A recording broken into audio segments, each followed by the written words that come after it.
بسم اللہ الرحمن الرحیم۔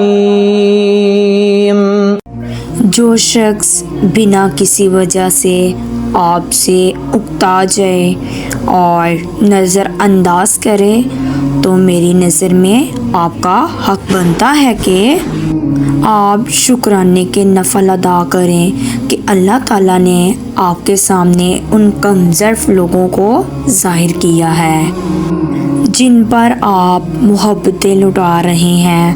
وہ اس قابل بھی نہیں ہوتے کہ انہیں زندگی میں کبھی بے لوث محبتیں نصیب ہوں۔ کبھی کبھار لوگ مخلص اور محبت کے ساتھ اتنا برا کر جاتے ہیں کہ ہمارا ہر احسان اور جذبہ مردہ ہو جاتا ہے۔ پھر نہ ہم کسی پر یقین رکھنے کے قابل ہوتے ہیں اور نہ اعتبار کرنے کے، اور نہ ہی کسی کے ساتھ تعلق رکھنے کا جذبہ رکھتے ہیں۔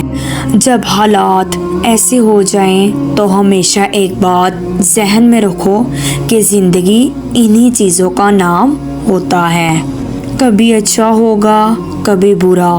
دل ہمیشہ بھرا رکھنا چاہیے اور پھر ہمت کر کے زندگی کے ڈر میں شامل ہو جاؤ اور ان لوگوں کو جیت کر دکھاؤ جو تم کو ہرانا چاہتے ہیں، اور ان لوگوں پر توجہ دو جو تمہیں بنا کسی فرض کے ہمیشہ خوش دیکھنا چاہتے ہیں۔